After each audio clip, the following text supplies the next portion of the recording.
Hello. Hello. Are we broadcasting live? We are live. Welcome to July's BetaDen's Tech Tuesday. I'm Linda Smith, founder and CEO of BetaDen. And for those of you joining us for the first time today, I'll set the scene. BetaDen is a technology accelerator based at Malvern Hills Science Park, which we launched just over 2 years ago. Our USP is we're all about supporting tech with a definite route to market, either MVP readiness or investment. Tech Tuesdays have been created following the success of BetaDen's previous event series, Tech Talks. Throughout the development of the Tech Talks and the growth in popularity, it was apparent to BetaDen that we needed to adapt the event format. So Tech Tuesdays have been designed to host between 30 and 60 attendees on a bi-monthly basis, taking place on the first Tuesday of each month, with specific tech focus each time. We actively promote to and encourage attendees with a specific interest in emerging technology topics selected for each event. The event series is designed to drive and support both the local tech ecosystem based within Worcestershire and promote opportunities to a much wider network to help grow the tech-based network for BetaDen. That's both industry and academics. This is instrumental when it comes to recruitment windows for our future and tech-specific accelerator programs we hope to run in the future. Each tech topic offered in these talks will focus on areas of next-generation commercial technology, such as edge computing, IoT, security by design, and smart manufacturing, which all potentially could have 5G elements. So for today's theme, drone tech, the art of the possible, and why you've all tuned in and are waiting to hear from our two presenters today. We called it the art of the possible. Possibilities of tomorrow don't necessarily mean Star Trek technology. Instead, people should be excited by the capabilities of drones now getting scaled up. Large-scale drone integration and automation is now very real, and this in turn is advancing the industry with more data and cross-referencing. I think the other point to make is the multi-sector users this technology can revolutionize. It's across a very broad spectrum, everything from defense and technology right the way through to health, Medicare, manufacturing, industry, retail, logistics, and many, many more. The next phase of automation in analyzing the data using AI to automatically identify characteristics of imagery or physical features, such as measurements and spectrum analysis, taking the technology to the next level, as will all of its algorithms. These are also improving rapidly. And within 5 years, we will have more robust platforms to work from. It will be software that drives the heart of drone technology and its possibilities. The two presenter sessions will be followed today by a short Q&A, which again, we hope that you can pose questions for and get some really, really useful answers to. Today, we're lucky enough to have two innovators who are also very experienced drone practitioners. Again, we're really lucky to have a relationship with both of these companies and these company owners. And we believe that the drone technology pathway is looking very bright and there are many opportunities. So again, for those of you, whatever your reason for attending today, I think you'll have plenty to take away and plenty to get, shall we say, all of your thought processes stimulated by what you're about to hear. First, I'm delighted to introduce Gareth Watmore, who is the co-founder of Drone Prep. If I could hand over to you now, please, Gareth, to take us into your 20-minute presentation and lead the way for this first session. Thank you. Thank you, Linda.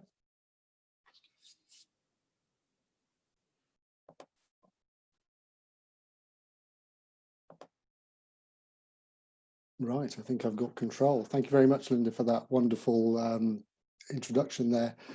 So to start off with, I should probably introduce myself and not jump forward too far in the slides. There we go, back to the start. Okay, so I'm Gareth Watmore. I'm CEO of Drone Prep. I'm a transport planner by profession, and I've previously done work on the Olympics and Farnborough Airport and did the planning application also for the Emirates cable car. So transport's my background, and I got involved with drones about 6 years ago. And really, the sort of transport, moving people and goods is like the lifeblood of our economy. And the way transport infrastructure is arranged dictates what the built environment looks like, and indeed our experience and interaction with the world. So Linda has kindly invited me to talk today about drones and share my experiences of the last few months, our response to COVID-19, which has led to the UK's first delivery projects in the UK. So I should also say that I've had a little look through the invite list today at BetaDen, all the people on the call. So thank you so much for joining today. There's some really brilliant names from the aviation sector who I really do admire and respect and have worked with on projects so far. But actually I'm more impressed actually by all the other stakeholders that are on this call that are probably looking at drones for the first time, potentially, people from backgrounds in agriculture, logistics companies. There's some conservation specialists on this call. There's some estate managers, asset managers, list goes on, architects, planners, media, marketing specialists, creative specialists, R&D scientists, and it goes on, blue chip companies, civil servants, regulators, and policymakers. Those are the groups of people that I've found on the list. I think that's fantastic, because to make the drone industry work, we need the insights of all and every single one of you. We need to work in collaborative environments. We need to understand all those different sectors and how the drone sector relates to them. If we do that, we solve the post-COVID-19 problems and 21st century challenges. So it's crucial that we all engage, understand how drone tech can solve your industry challenges, listen to your feedback and your knowledge to understand how to integrate drone tech in an acceptable and non-invasive way. So my story so far, as I mentioned, transport planner, but beyond that, I became a CAA accredited pilot in 2014. Here's me down the farm with some friends of mine on a flight. Quite a fun thing to do. And in those early days, basic drones, essentially. And we ended up doing some projects, transport planning projects with Scottish Canals and New Forest. And the project we had there was a ground-based mapping project where we were mapping the canals network and forestry cycle paths. And then all of a sudden, this amazing tech came along, drones. And it was like, wow, we should definitely get licensed to use the drones, see if we can do this project using drones. And there was a big issue, because it soon became apparent that whilst technology was revolutionary, the basic use cases were not always possible due to flight proximity rules. So essentially, with our problem solving hat on, we realized if we banked these different landowners on our projects, we could increase the size of our flight paths, and with their buy-in and permission. So we created a simple map helping drone pilots connect to landowners to secure permission. And essentially, we want to build a tool to help the 170,000 hobbyists and 10,000 commercial drone pilots to ask the simple question of, where can I fly my drone? So it was about this time that the idea got a bit of traction, and we were lucky enough to be accepted on the Geovation Accelerator, which is Ordnance Survey and Her Majesty's Land Registry. And then things changed quite considerably thereafter, because there was lots of people in this space that were sort of 10 years younger than me, and they were talking about all this crazy stuff that I just couldn't believe at the time, which was sort of flying cars, otherwise known as eVTOLs, new drones that could be integrated into an unmanned traffic management system. All sounded fairly new age. Vertiports for urban air mobility, drone delivery networks that could be responsive, flexible, and dynamic to the demands of a 21st century logistics supply chain. And this is basically a move away from fixed infrastructure like roads, railways, and airports, and a move toward a demand-driven route that can connect anything to anywhere using the one commodity that we haven't really fully utilised yet, airspace. And there were lots of people talking around this stuff, and it all sounded like we'd been there before. And the crazy thing is actually this is actually happening in the world now. So if we go around some of the images on this sheet. We've got top left, we've got the Volocopter, a German eVTOL, which one of the guys that I was in this accelerator with actually set up a vertiport in Singapore last year. So those are flying now. And then to the right, top right, we've got the EHang craft, which is a Chinese eVTOL. Again, that's flying in one of the harbors in China. And just below that, we have the Wingcopter, which is a VTOL drone delivery rig, and that's one of the rigs that's currently being used to deliver medical supplies in the United Kingdom. So the crazy thing is, you know, it sounded like something of the future, but it's here, and I'm converted, which is just so exciting.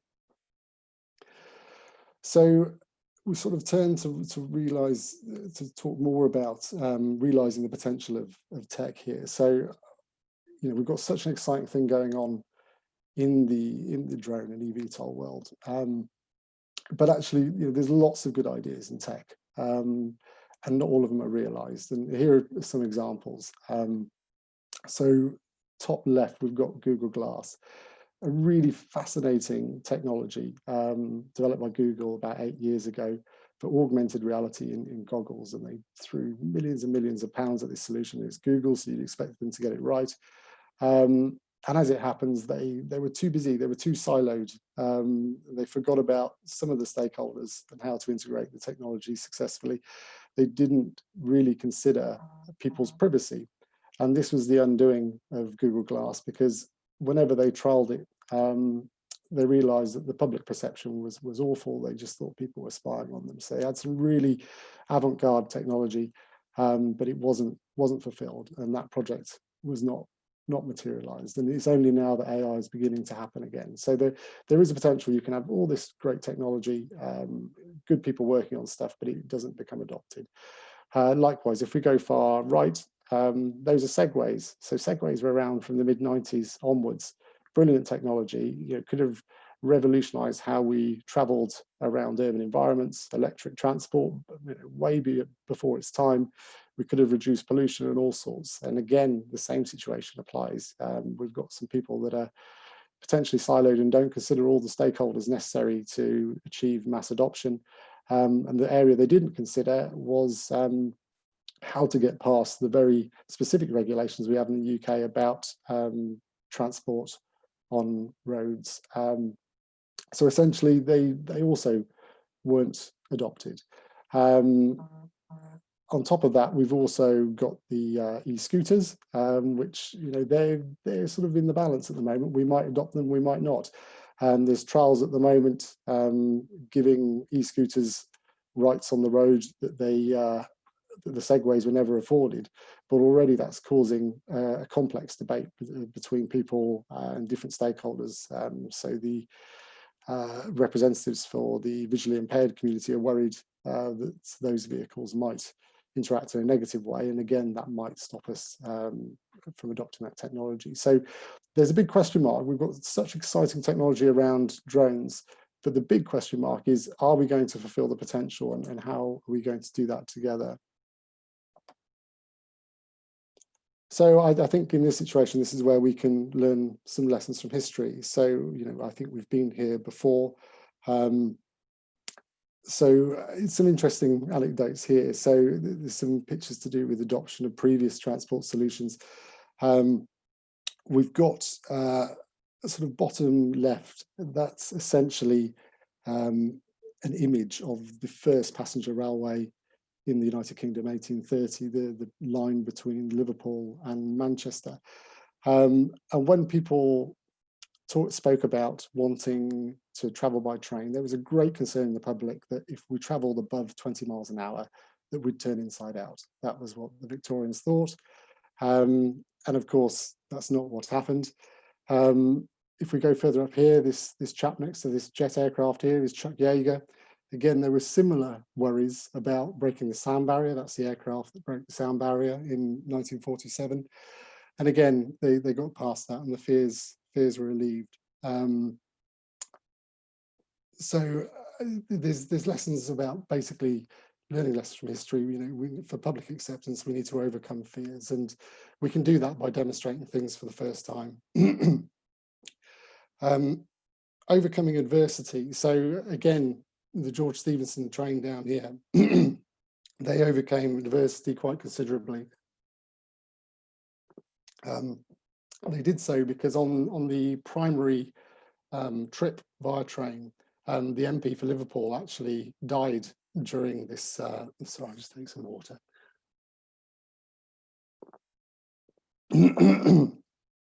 Pardon me. The MP for Liverpool was aboard the train and was actually a casualty on the first ever passenger service between Liverpool and Manchester. And this could have completely crippled the whole of the rail industry going forward. But the people that ran the line had the fortitude to stick with it. They were able to demonstrate that it wasn't the train that had caused the death, it was more the actions of the MP for being a bit, I think he was potentially inebriated and in the wrong place at the wrong time. So you overcome adversity. The other thing you can do is build redundancy into previous safety case. And if we go top right, not many people know this actually, but you've got, with the adoption of cars from sort of 1890 through to 1910 in the United Kingdom, there was a lot of fear about cars as well. And so we had this very archaic law where whenever you were driving a vehicle, you had to have someone walking in front of it with a red flag. And that was to warn others that a car was coming and it was dangerous. And we were limited to below 14 miles an hour. That's how cars looked for long enough. Which just seems bizarre in this day and age. So the key things, I suppose, and there's also an additional one, which is mimicking. So if we look at this aeroplane to the top left, that's a short Sunderland aircraft. And what they've done there to try and win public acceptance is it's a seaplane essentially, and they've done it all up to look like an ocean liner. And then that's how they win confidence, because it's a new technology and they're making it look like one which is already pre-established. It's a similar deal with cars as well. The first people who invented cars also and trains even invented the concept of horsepower, and that was to mimic the abilities of a horse and say, these vehicles are much like horses. We have 1 horsepower, 2 horsepower, 3 horsepower, etc. So you create acceptance by revisiting something that's already been accepted and applying it to the technology that you use.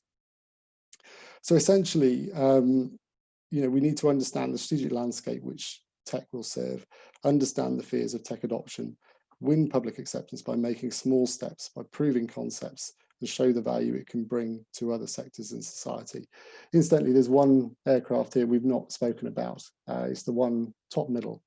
It's actually a drone, believe it or not. It's the first medical drone that's being used in the UK. And again, there's mimicking going on here. This looks like a 1930s rig. It looks like a 1930s aircraft.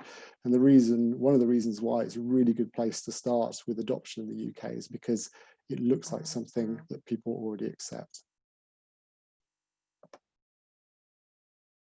So we move on to UTM models. So this is unmanned traffic management models. So there's a few debates about how we go about this, and ultimately it's small steps to winning public acceptance to achieve a good unmanned traffic management system. So you've got Model 1, which is sort of top left, and also on the right-hand side, which essentially is designing higher altitude drone corridors. Our biggest fear actually is trusting robots and not allowing them to crash in aircraft. So there's some tech challenges around that.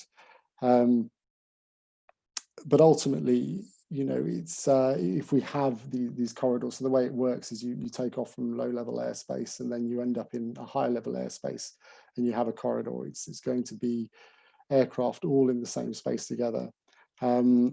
The issue with this is it's kind of restrictive in terms of you need a drone port. It's not flexible and dynamic, and therefore it sort of mimics 20th century technology. Airport, railway station, everything is fixed. There's limited potential. The other model is bottom left, which I consider as flexible, dynamic, and responsive low-level airspace. It's largely segregated and safer, but it requires public acceptance. People want to know, what do drones look like? What do they sound like? Can they be safe? Can they add value? And these are the issues we need to deal with in this lower airspace. So, I mean, the interesting thing with Model 2 is, again, the good news is it's already happening. This is Reykjavik in Iceland, and there's two companies there that have collaborated together. And essentially they have, Europe's first drone delivery network, delivering food in an urban area. It's not been done elsewhere. So top left, you can see some of the routes which their drone is taking to deliver food. They've just done the most brilliant thing in terms of how they've gone about it. They've engaged with all the landowners, all the stakeholders on the ground, and they've basically got the buy-in of the Highways Authority that have allowed them to overfly existing ground-based routes to deliver using their drones. They've also consulted with Israeli firms about packaging parachutes on board, so they've proved the safety case, and they've overcome all the barriers necessary. It's just a really, really fantastic, exciting use case, which we'd like to also do the same in the UK if possible.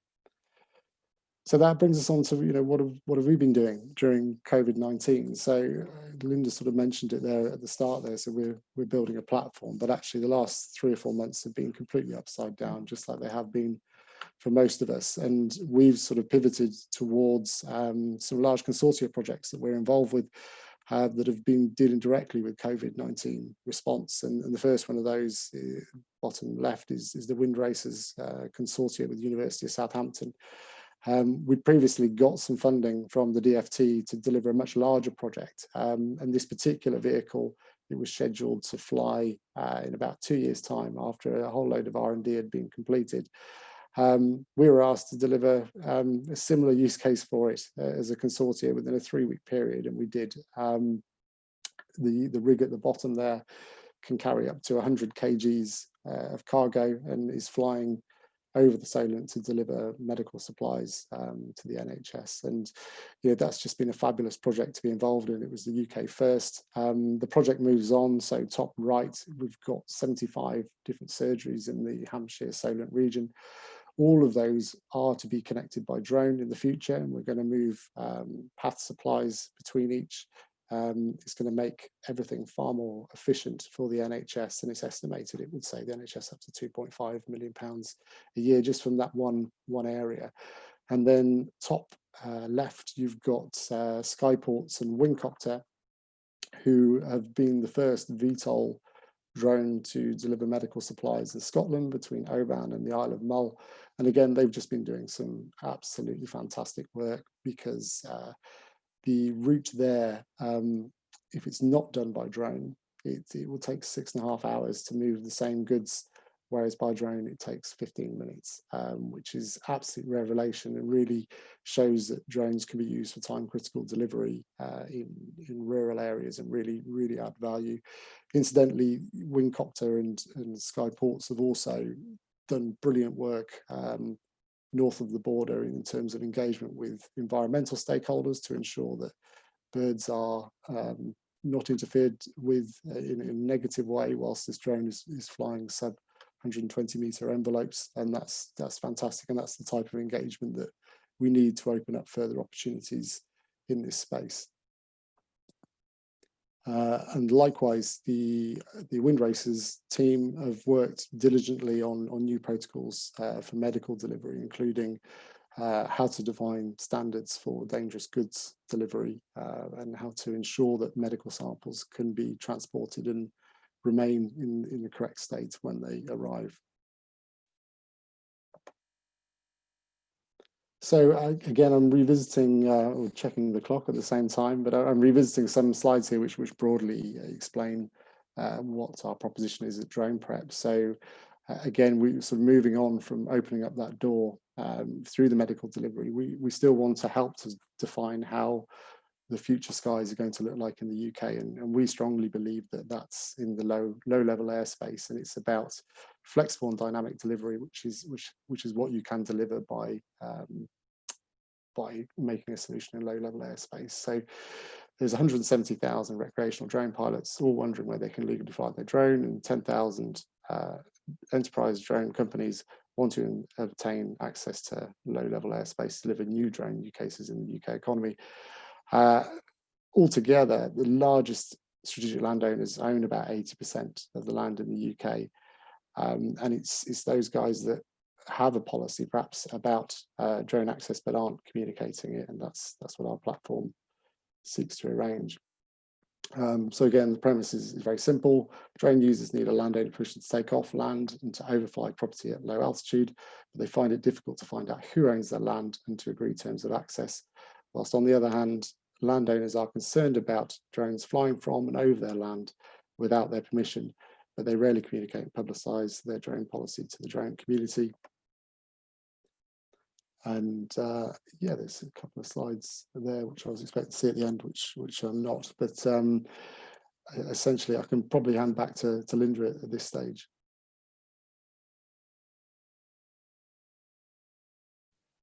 Okay, thanks, Gareth. Did that give you enough time, Gareth, to reach the point you wanted to about drone prep? Just to finish up there. Yeah, that's fine. Yeah, that's all good. Thank you. Okay. Thanks very much for that, Gareth. And as I said, that was a bit of a walkthrough, should we say, from the evolution point of view, but also the revolution point that drone prep is reaching now and is heading towards in probably the next 12 to 18 months with its own planned growth. So I hope that that's should we say, given the audience today listening and anybody listening to this later on via YouTube, a flavour of where the tech has come from. And with all things with innovation, the real issues around adoption and investment. So, but I think we're round that corner now and heading in the right direction. Now I'd like to hand over to our second presenter today, who is going to kind of give you a very different view from the art of the possible with drone tech. Nigel Pugh is Managing Director of Impact Aerial, but Impact Aerial has also been a very active cohort member of Cohort 2 with BetaDen, and it has actually initiated the launch of his new company, Sidium. So this is a drone technology company that has been created through an accelerator program. And again, we're really watching with great interest to see the direction of travel with Sidium. So I'd like to hand over to Nigel to again deliver his very interesting presentation to our audience today. Wow, thank you, Linda. What a great introduction. I wasn't expecting a pitch and you know, a soft introduction to Sidium, because we're going to cover that in my presentation. But thank you very much, and really thank you to Gareth as well. I'm fairly confident that my business, Impact Aerial, will probably become one of Drone Prep's customers for the landowner access. That's one of the things that we do on a daily basis and probably an hourly basis with some of the projects that we get involved with. So anyway, just a quick hello. So I'm Nigel Pugh, founder and CEO of the business Impact Aerial, and Linda mentioned one of the other businesses we're going to talk about today as a background. But what I really wanted to talk about was this whole premise of the art of the possible, what we can do today, tomorrow and beyond with drones, because I wanted to try and reset people's thoughts and expectations about what drones can do. I think I've lost control of the screen. Just bear with me a second. I'm going to advance the screen using the buttons, I think. There we go. So I wanted people to start by thinking about what can be done with drones today. A lot of people perceive drones potentially as a nuisance. Some people see them as an invasion of privacy. That's definitely not the case. And my business has been running for 3 years now, and we cover the United Kingdom and provide a range of services with drones. Most people think that obviously drones can do the traditional work, which is photography, videography. Some people will know that they can produce 360-degree panoramas. And some people might know about virtual tours as well. During COVID-19, a lot of companies were using drones and ground-based cameras to replace the normal tour of a business, because it was just so hard to get access because of the restrictions for COVID-19. So that would be a good example. But what I wanted to try and do in my short presentation is to give you a bit of a reset of your perceptions about what drones can really achieve. So that's one of the things I'd like to discuss. And we've got some real world user cases that we can discuss as well here too. So post COVID-19, a very, very real world project. It's a project we're working on now with a local major authority. They had an issue in the fact that they had a planning committee who could no longer visit sites. The reason being they had a range of individuals because of their age and some other health issues. It was far too risky for them to carry on doing their normal work, which would be potentially to drive either a car or groups of them go in a bus to actually inspect and visit sites that have planning permissions or planning permission applications in place. So they needed to find a way to get around that, to make sure that those people weren't attending site, putting them at a potential risk of COVID-19, because these projects, it's a large local authority. There are lots of projects underway, and there's a big backlog of planning approval. So the projects still need to progress. So what did we do? How we solve that problem for the authority? We worked very closely with the planning team, and the team here at Impact Aerial designed a solution for remote site visits. Now, what do we mean by remote site visits? So clearly the officers that were working for the authority could no longer visit the site, but still had the requirement to go and view the actual site and make sure they were performing their due diligence for a planning committee. So the way we addressed this was to design a process, an application and a plan for the drones to be installed and set up on site, and then for the remotely based officers working safely from home to virtually command the drone once it was deployed on the site. Now this has a lot of opportunity and a lot of almost greater capability than their normal role, because of course they're normally only land-based, so they can look across the site. Whereas with a drone, you obviously have the ability to look directly down, what we call nadir, or you have the acute oblique angles that you can visit. So now, with our design for that solution, the officers are able to produce planning reports and application reports remotely, and create documented reports with the high resolution pictures that we capture with our drones and 360 panoramas of the site. The advantage of a 360 panorama when it comes to planning is generally, if you're looking at an ordinary site plan, which is looking for planning permission, it's based upon the plan that the architect or the authority submitted. And it doesn't give you that ability to effectively revisit the site. With a 360 panorama captured in very, very high resolution, you can virtually take a tour through that site. And that allows the planning committee, still working at home in the remote offices, to actually effectively tour the site. So we call it a virtual planning committee site tour. That was what it was nicknamed. And that is a project that we're actually working on today with that authority, and it's very exciting. So at the very start of my presentation, I said, what can be done with drones today, tomorrow, and in the future? And then I thought, things are happening so rapidly in our business. And Gareth gave you some really good examples of the way things happened in the old days with steam trains and people not thinking. Now, the acceleration, and Gareth again actually showed you some of those real world examples. The acceleration of technology is happening so fast. It's no longer a case of today and tomorrow. It's a case of today and tonight, because things are changing that fast. I did put on one slide today, tonight, or this evening and tonight, but I want to give you the example of how things are changing so rapidly. So now, with the different types of instruments, we refer to them as instruments, the payloads we have on our drones. We have sensors that will produce overlays, traffic counts, progress monitoring, measurements. There's a whole range of different types of sensors that can be used on the drone to do different functions. Essentially, the drone is still flying, it's still being remotely controlled and still giving a video or a picture feed, but it's the actual data that it's capturing, which is then being stored locally, that's important. Now, one of those very specific applications is the NDVI measurement, which is a method of recognizing plants, plant recognition system. And we've actually used that and built an application around the NDVI index. Now that is actually referred to as the software solution that we've created, Sidium. We call it invasive species mapping. We created it because a particular client we were working with had a very specific issue with a particular type of non-native invasive species. and I'm going to come into that. So what exactly does Sidium do? It's one of our software solutions. We use drone captured data, so intelligent drone data. We then apply that to an analysis platform, and it performs recognition of non-native invasive species. Some of those examples are Japanese knotweed, black grass, Himalayan balsam.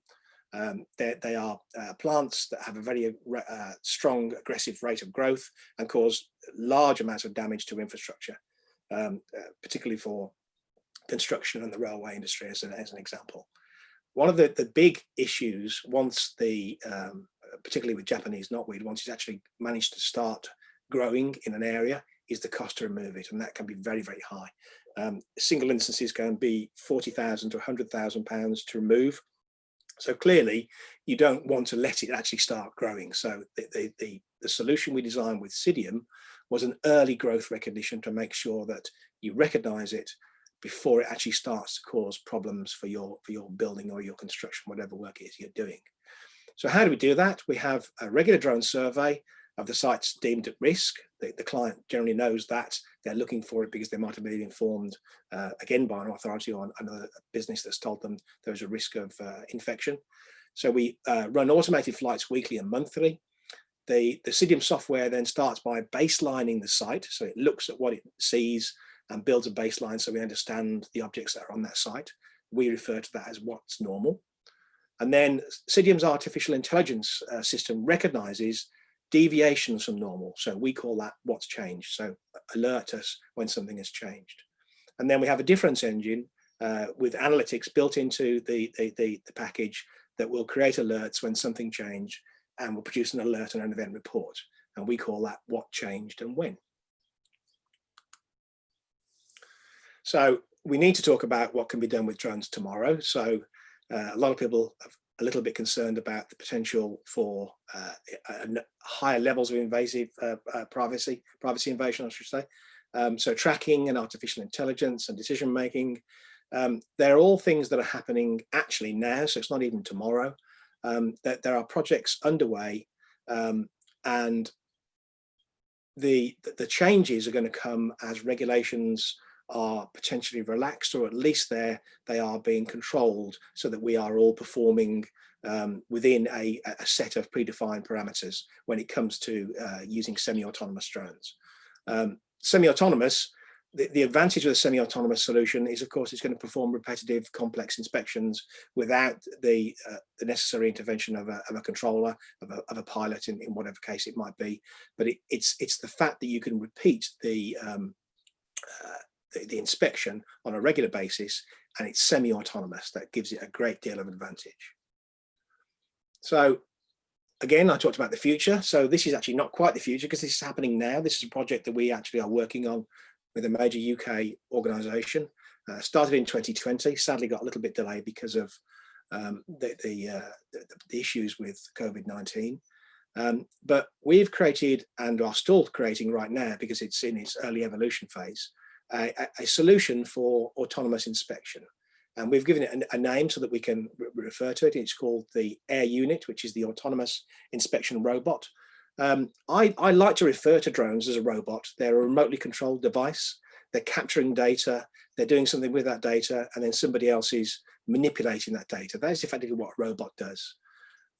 So what we're actually talking about with the Air Unit is it's an intelligent drone in a box. I like to say that makes it effectively an engineer in a box because it has a predefined set of rules of what it needs to do as its daily role, its job, what it's going to inspect, what it's going to look for. But the point is that it's an autonomous unit, semi-autonomous unit, that is doing that on a regular basis. So the Air Unit's primary role is to perform regular planned maintenance and inspections, in this case of a railway infrastructure. It doesn't have to be a railway infrastructure. It could be monitoring of major roads. It could be monitoring of the motorways, so the ebbs and flows of the motorways, to see what is actually happening, how traffic is being affected by the changing conditions. We did actually start a project with another company to monitor traffic on the M40 motorway, but that was just before the COVID-19 crisis occurred. And of course, there was very little traffic on the motorway, so it stalled as a project. So it was one of those things that we were looking at. So to talk about how our air unit is going to achieve this monitoring on the regular basis of in this case, the railway infrastructure, we needed to look at a specific item within the infrastructure that was key to the ongoing day-to-day running of a large railway infrastructure in the United Kingdom, and that is a track switch. So when it needs to change a lane or when it needs to change track to move to a different part of the United Kingdom, track switches require regular preventative maintenance. It's a large, very, very heavy item with electronic switching, electrical switching, and obviously some reporting built into that. But it's quite old-fashioned technology in the fact that it's mostly mechanical and electrical operation. It doesn't really have, it's almost dumb. It doesn't really have any of its own inbuilt intelligence reporting. There are other projects underway for creating digital twins within the railway network, and we're working with one of the universities in Birmingham to work on that as well from a monitoring point of view.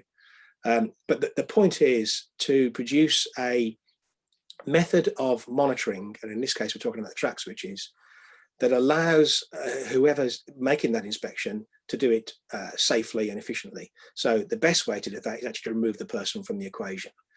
Railways are a very hazardous workplace and potentially life-threatening to trackside workforce. So if you can replace that with an automated process, and in this case it's with what we call a drone in a box, RA units, it makes the whole process much more automated, much more efficient, and ultimately much more safer. So the air unit that we're talking about replaces human inspections, which will allow the safe operation and best practice of the automated inspections that need to happen on a regular scheduled work plan. So the key to this project is the fact that the data is collected across local points, in this case throughout the United Kingdom on the railway infrastructure. And then the data is aggregated and normalized, but actually delivered via the rail operator's own network. So the network exists for rail operators where they can share data, and that data can then be drawn across that network into a locally collected central database. So once it is brought in, it's compiled into the database and monitored, and it is then presented in the rail operating centre's operations centre, so they can see how well the track switches are performing to make sure there aren't any deviations from normal. Again, it uses a very similar AI system to the solution we mentioned before, Insidium. And it's basically an automated, semi-autonomous management and reporting solution for the railway infrastructure. Oh, I went too far, sorry. Bear with me 1 second. So there's a little picture of our air unit, which is the box that's deployed. And obviously the drone lives inside the box, connected to the network, fully automated deployment of the inspection of the actual switch that we were talking about. And it's an AI-based drone in a box complete solution. So I need to check on my timing again to make sure that I'm doing okay. I've got 3 minutes left. We just wanted to have a quick summary of BetaDen for us, because it's been a fantastic experience for my business, Impact Aerial, and the guys within my team. And we wanted to say what we thought was the reason why BetaDen was so much better, so different to everything else. And we think it's a really unique approach. It's actually the approach that makes all the difference. And it was the pathways that helped turn our ideas into deliverable solutions. So our ideas at the start were almost pipe dreams, but they were obviously designed to try and fix some problems. And BetaDen has helped us realize those solutions within an actual fairly short time frame. So 9 months was BetaDen. It seemed to be over far too soon, but they really did create some massive traction and massive moving on of our solution. And that allowed us to create 2 brand new companies for distinct vertical markets. One of those is Insidium that we mentioned earlier on. That's the invasive species mapping solution.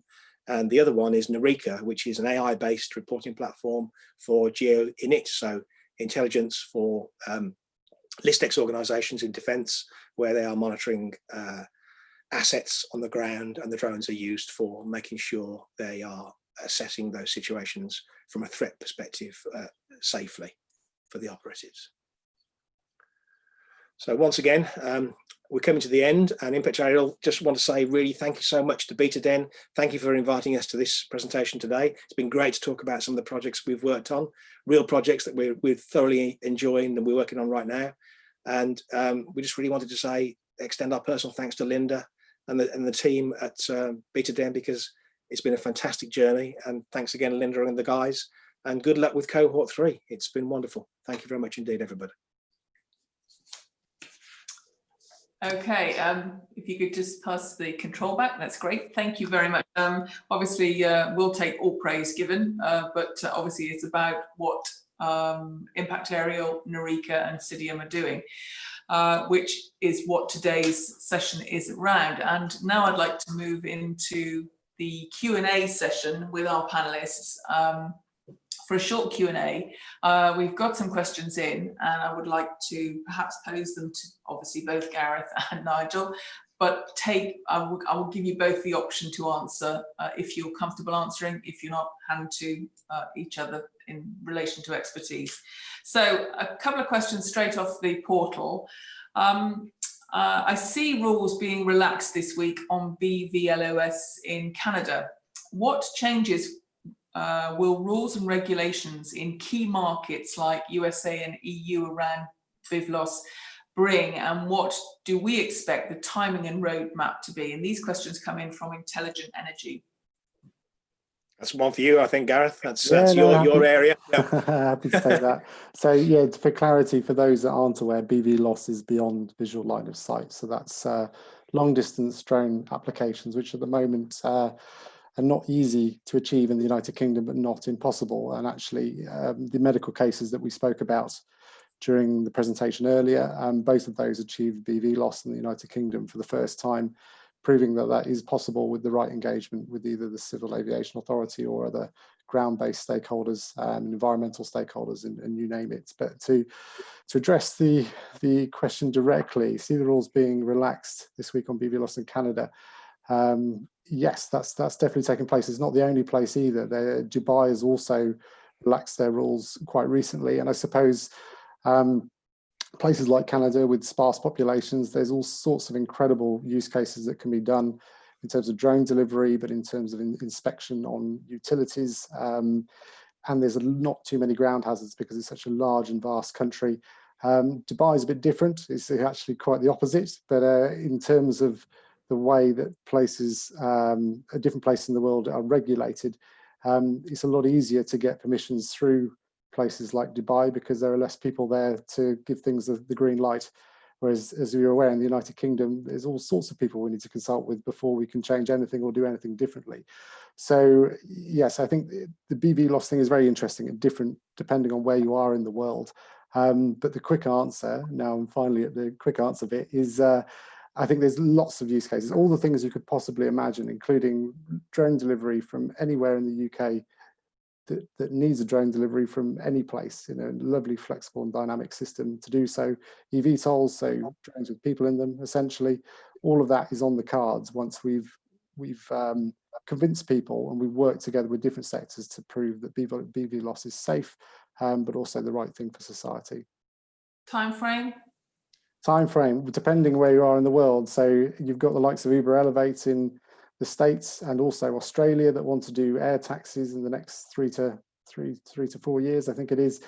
And in terms of drone delivery in the UK, it's already happening. So it depends on what your application is. But we've, literally the COVID-19 situation has accelerated this area significantly. As I mentioned on the project we're on in Southampton, a use case that we were meant to do R&D for 2 years has been delivered in 3 weeks.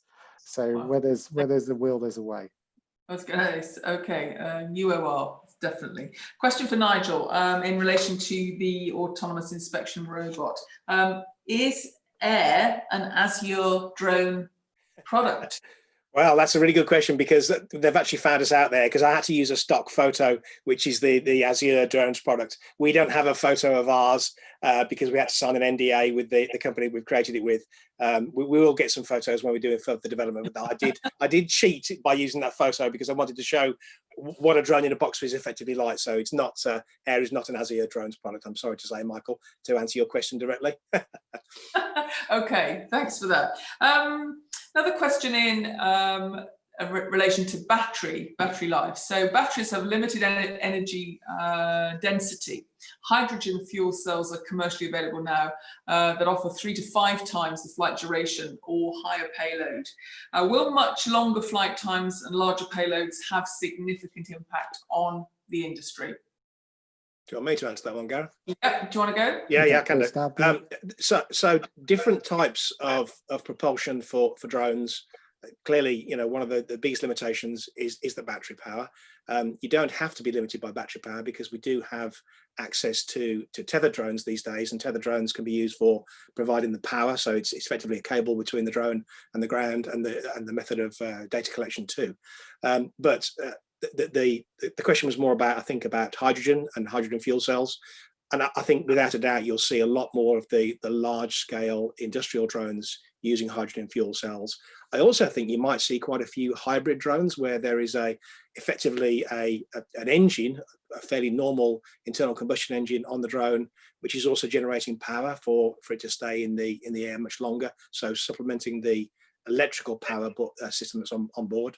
But I think the one challenge you'll have always with any form of different type of propulsion, particularly hydrogen power, is the initial cost. So the initial cost has to be looked at in the actual overall running of the whatever service the drone is providing. So if it's monitoring, it clearly depends on what you're going to be monitoring and the actual impact of how important the drone stays in the air for a much longer period of time. And you have to obviously then weigh up the cost effective. But I think the answer to the question was definitely we'll see a lot more changes to the types of propulsion units used in drones, because we all want to have our drones in the air for longer. If you're doing any form of inspection, we do a lot of regular inspections for large clients where we do cover large areas. We do have to land the drone, change the batteries, and then resume it. Our software allows us to do that, but it would be great to be able to map and monitor larger areas with just one single flight.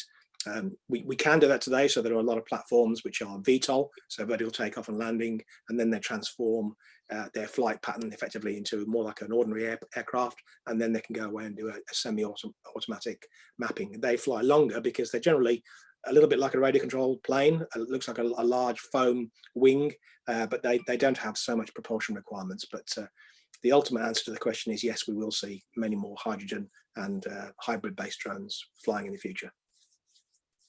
Okay, thank you. A question about obviously the big challenge around regulatory scenario, which you both alluded to in your presentations, and the good and the bad press. But what is the ideal regulatory scenario to develop successful cases of drones in, should we say, what we're talking about, innovation and technology and the ability to scale up the product and service? So what's the ideal regulatory scenario that is needed to kind of really get this moved on, and that time frame issue that we've already talked around? So can I come to you, Gareth, for just your perspective? That's grand. So I think actually we do need to credit our regulators here in the UK. Obviously, it's not always the funnest job to be a regulator, because usually your answer to everything is no, no, no, no, maybe yes, in that sort of order. But they've been really good this year. They've got an innovation hub, and they take on specific companies, delivery companies or companies right at the high end of the drone space, and they're actively engaging with all these new pioneering drone tech companies to help solve problems. And I think that's going to become even more pronounced, because we've got this situation with the second age of flight at the moment, where you've got so many existing business models that are significantly damaged by COVID-19, and some may or may not recover. The CAA will, I'm sure, be looking for more engagement with the innovation hub that they've got to see what's possible. So I think, the regulatory environment, as long as they're listening, that's all we ask for. And they're providing abilities to connect with other users in the drone space. They're helping with testbed sites. They're doing their best to sandbox different environments. And where Drone Prep comes in, I mean, we can help in terms of engaging with landowners and ground-based stakeholders. If we can win hearts and minds of those people and the public, that's also very important. So it's twofold: the regulator, but also engaging with all the different sectors and stakeholders necessary to get win confidence essentially with the public. Okay, Nigel, anything you'd like to add to that? So one of the other things regarding regulation, Gareth mentioned the CAA. So obviously the CAA are currently the regulator for operating space for ourselves operating drones. That was due to change, and it was going to be effectively migrated across to the EASA, so the European air, effectively the equivalent of the CAA in Europe.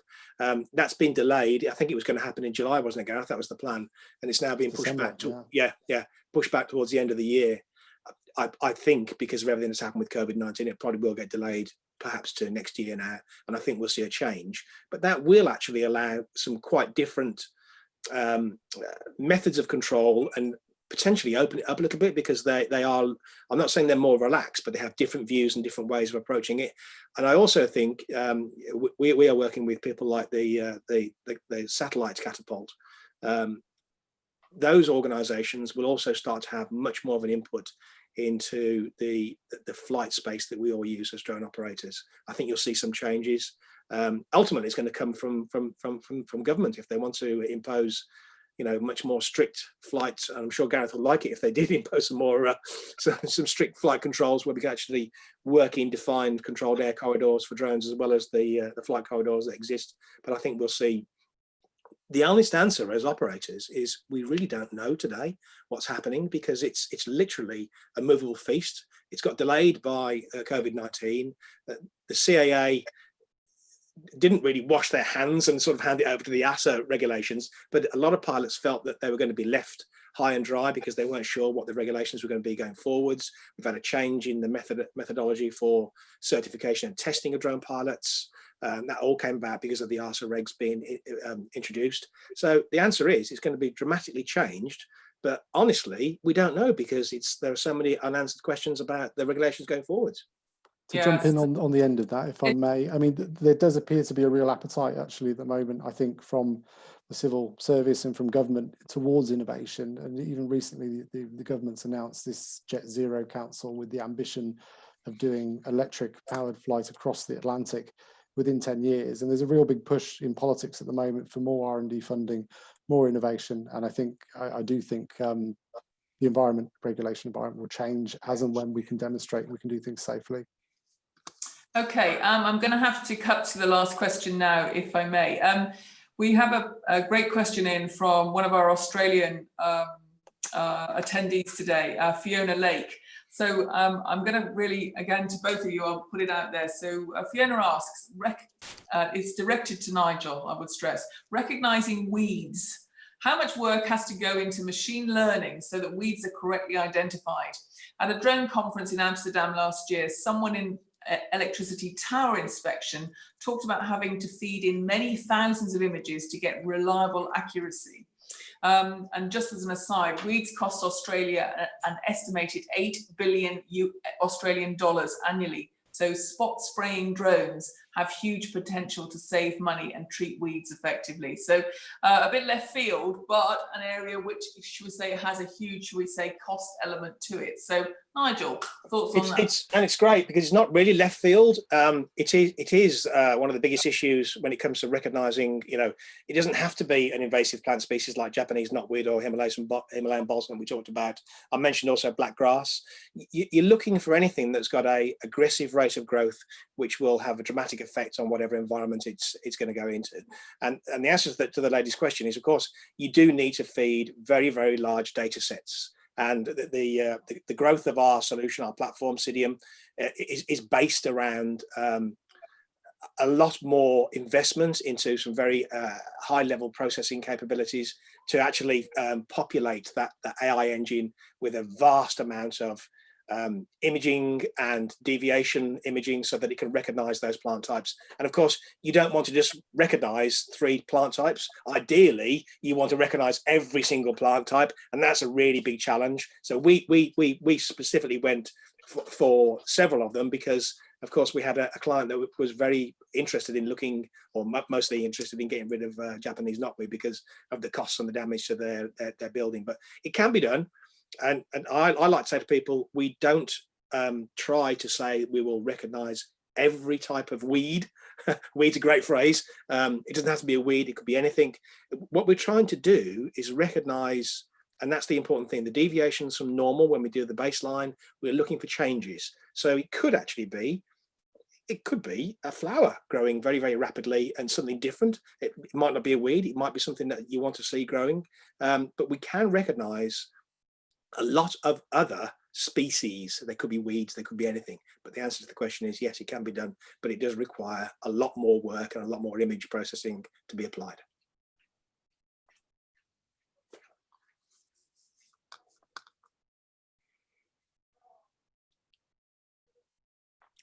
I think you're muted as far as I'm concerned, Linda. I can't hear you. Very sorry. I said, is there anything you wanted to add to that, Gareth, or are we going to leave that question there?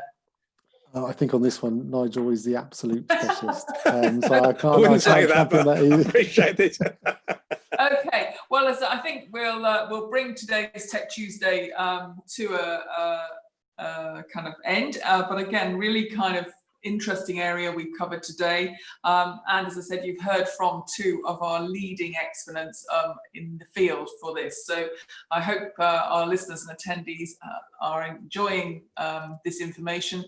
And I know that they'll be very, very willing to hear from any of you that want to kind of pick up on these conversations and pursue any particular areas that you're interested in having that conversation around.